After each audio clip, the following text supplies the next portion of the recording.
हाँ भाई, चलिए आज हम लोग एक डेरिवेशन करते हैं क्लास 12 का बोर्ड एग्जाम के लिए बहुत ज्यादा जरूरी है।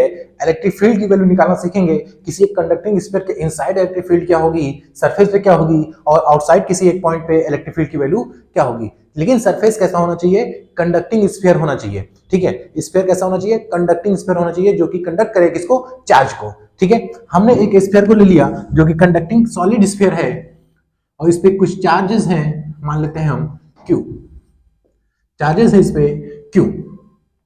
अब अपने को क्या बताना है, किसी एक पॉइंट अंदर इनसाइड एक पॉइंट यहां पे भी बताना है, दूसरा सरफेस पे भी बताना है इलेक्ट्रिक फील्ड, और तीसरा किसी एक पॉइंट दूर कहीं सरफेस से दूर वहां पे भी बताना है क्या, इलेक्ट्रिक फील्ड।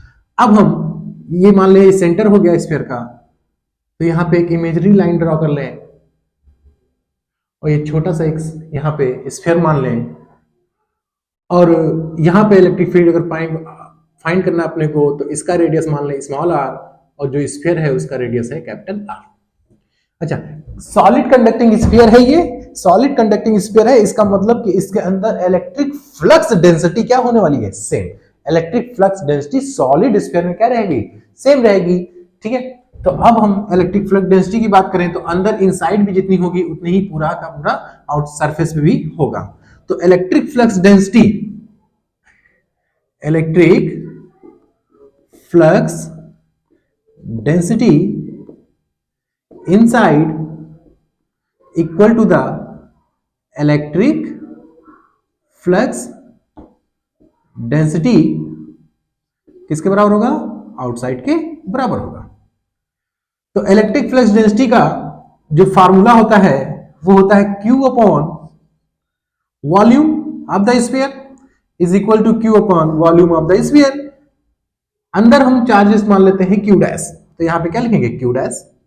तो ये हो जाएगा Q डैश अपॉन वॉल्यूम होता है स्फीयर का 4/3 पाई, और स्मॉल r हमने इसको मान रखा है, तो स्मॉल r का cube is equal to Q अपॉन 4/3 pi r capital R cube. यहां तक कोई दिक्कत नहीं। अच्छा, ये 4/3 जो है वो एक दूसरे से खत्म हो जाएगा, पाई पाई भी एक दूसरे से लड़के मर जाएंगे, तो बचेगा क्या, सिर्फ Q dash is equal to ये Q और स्मॉल r उधर की ओर जाएगा, तो लिखें स्मॉल r का क्यूब अपॉन कैपिटल R का क्यूब। तो ये अपने पास Q डैश की वैल्यू आ गई, Q dash equal to Q R cube upon capital R cube.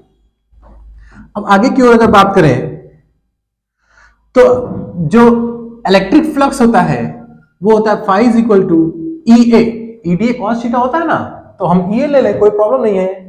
DA क्या है, सिर्फ यूनिट एरिया। तो अब यहां पे गॉस थ्योरम अगर अप्लाई करें तो फाई की जगह पे हम क्या लिख सकते हैं, Q अपॉन एप्सिलॉन नॉट।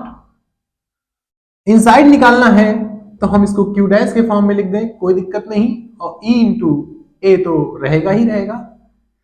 अपने को इलेक्ट्रिक फील्ड निकालना है, इसलिए E के फॉर्म में फार्मूले को बनाएंगे, तो E इज इक्वल टू हो जाएगा भाई Q dash upon epsilon naught ए। कोई दिक्कत नहीं यहां तक। अच्छा भैया, Q डैश देखा देखा लग रहा है, और कहां देखा था, जस्ट यहां देखा था, Q डैश था Q R Q upon capital R Q. तो हम क्या करें कि किस Q डैश की जगह पे इसी वैल्यू को पुट कर दें, तो अपने पास आंसर आएगा capital E is equal to Q dash की जगह पे लिखेंगे Q into small r cube upon capital R cube, और ऑलरेडी एप्सिलॉन नॉट और a यहां पर था। इसको थोड़ा सा अच्छी तरीके से लिखें अगर, तो a को ओपन कर दें तो बन जाएगा Q small r cube upon capital R cube epsilon naught, और a area 4 pi r square. कोई दिक्कत नहीं भैया, एरिया क्या होगा, 4 पाई r स्क्वायर अंदर वाले स्फीयर का। यहां से देखिए ये दोनों एक दूसरे से खत्म हो जाएंगे, इसको थोड़ा ढंग से लिखते हैं, तो यहां पे ऊपर 1 मान लें, नीचे 4 पाई एप्सिलॉन नॉट मान लें, ऊपर बचा है कौन Q, साथ में बच गया एक स्मॉल वाला r, और नीचे कैपिटल वाला R का क्यूब। तो अपने पास ये फार्मूला बन के आ गया, capital E is equal to 1 upon 4 pi epsilon naught Q R by capital R cube. यहां से ये चीज प्रूफ होता है कि कैपिटल R जो है वो स्मॉल r के डायरेक्टली प्रोपोर्शनल है। देखिए कैपिटल ई जो है, सॉरी कैपिटल ई जो है वो डायरेक्टली प्रोपोर्शनल किसके है, स्मॉल आर के।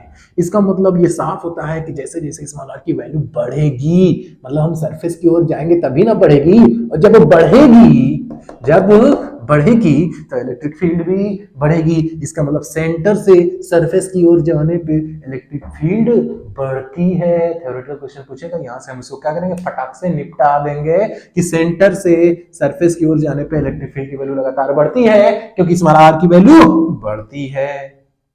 ठीक है, ओके। तो ये अपना तो फर्स्ट केस हो गया। कब, इनसाइड, इसको मान लेते हैं इनसाइड द स्फीयर। और इनसाइड द स्फीयर की बात करेंगे तो small R is less than capital R, small R is less than capital R. अच्छा भाई, अब सेकंड की बात करें,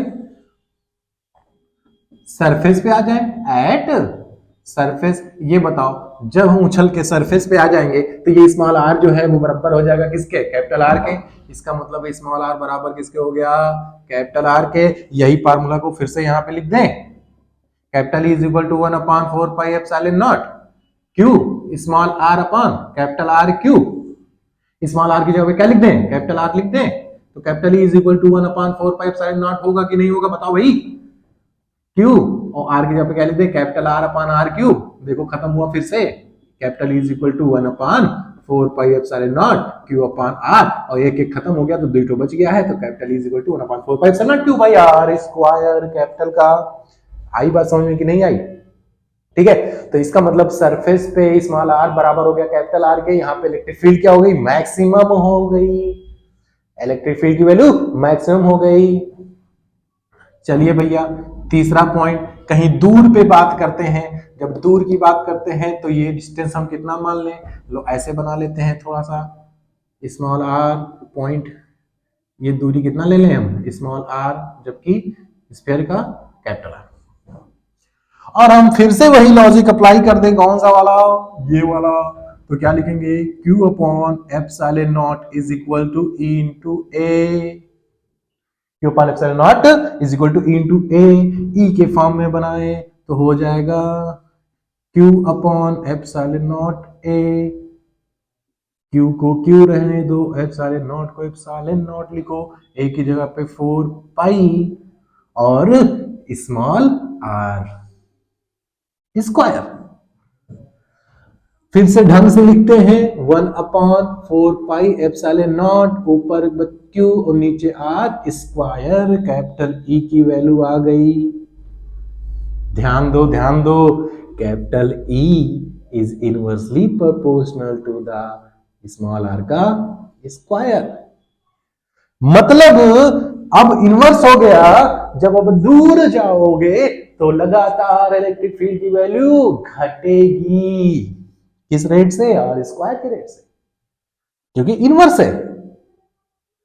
तो तीनों चीजें यहां पे प्रूफ हो गई। मैक्सिमम होगा सरफेस पे, और मिनिमम कब हो सकता है, सेंटर पे हो सकता है। और कैपिटल ई की directly proportional to R inside है, मतलब आर स्मॉल आर की वैल्यू बढ़ेगी, सरफेस की ओर जाएंगे, कैपिटल ई लगातार फटाफट क्या होगा, बढ़ेगा। और सरफेस से निकल के जब दूर जाएंगे तो लगातार घटेगा। इसका मतलब है सेंटर से सरफेस की ओर जाने पे लगातार बढ़ता है, और सरफेस से दूर जाने पे लगातार घटता है। या फिर हम ऐसे बोले कि सरफेस से सेंटर की ओर जाने पे लगातार घटता है, और सरफेस से दूर जाने पे भी लगातार घटता है। कोई दिक्कत नहीं है। अब इसका ग्राफ यार बड़ा मजेदार है, उस ग्राफ को समझते हैं। लो भाई, ये हमने बना लिया, और ये बना लिया हमारा कंडक्टिंग सॉलिड स्फीयर। ठीक, लो, अरे यार यहां पे तो मैक्सिमम होगा ना, सरफेस पे, सरफेस पे क्या होगा, मैक्सिमम। अच्छा, सेंटर से सरफेस की ओर जाने पे क्या हो रहा था, डायरेक्टली प्रोपोर्शनल टू आर, कहां गया ये, मतलब बढ़ रहा था। तो लो भैया बढ़ा दिए, लो भाई बढ़ा दिए यार। फिर जब सरफेस से दूर जा रहे थे तो लगातार घट रहा था, लेकिन अब इसको ऐसे ही घटाएंगे, क्यों, क्योंकि स्क्वायर के फॉर्म में है। लीनियर यहाँ पे इसलिए बनाया क्योंकि डायरेक्टली आर से था, यहाँ पे स्क्वायर के फॉर्म में, इस वजह से इस तरह से घटा देंगे। तो ये वैल्यू कब है हमारा, E is directly proportional to R, ये कब है, E इज आर स्क्वायर। ठीक है, तो ये कंडक्टिंग सॉलिड स्फीयर के लिए हमने बनाया। अब अगर क्वेश्चन में पूछता है हॉलो कंडक्टिंग स्फीयर के लिए, तो एक बात बताओ, जब वो हॉलो है, खोखला है, अंदर कुछ हुई भी नहीं करेगा, चार्ज टिकबे नहीं करेगा, चार्ज को टिकने के लिए कुछ होना भी तो चाहिए। तो जब अंदर कुछ होगा नहीं तो चार्ज नहीं टिकेगा, चार्ज कहां चला जाएगा, सरफेस पे। मतलब हॉलो स्फीयर के अंदर इलेक्ट्रिक फील्ड रहेगी जीरो।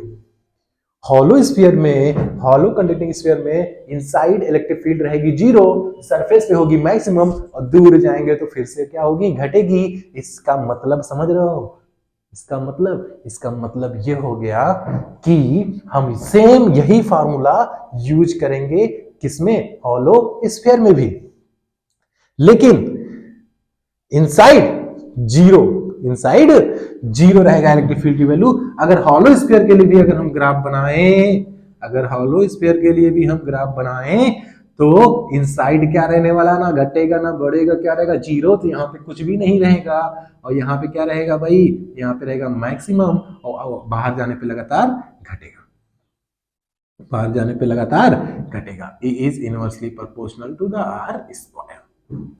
ठीक है ना, ये सॉलिड कंडक्टिंग स्फीयर, ये हॉलो कंडक्टिंग स्फीयर। सेम जैसे फार्मूला यहां यूज कर रहे हैं वही चीज हॉलो में भी यूज करेंगे, लेकिन ध्यान देंगे हॉलो स्फीयर के इनसाइड इलेक्ट्रिक फील्ड होगी जीरो, क्योंकि हॉलो स्फीयर में अंदर कुछ है नहीं, चार्ज जो भी आप दोगे खटाक से दौड़ के कहां चला जाएगा, सरफेस पे चला जाएगा। तो जो भी इलेक्ट्रिक फील्ड होगा सरफेस पे होगा, और सरफेस से दूर भी हम इलेक्ट्रिक फील्ड पता कर सकते हैं, लेकिन अंदर नहीं पता कर सकते हैं।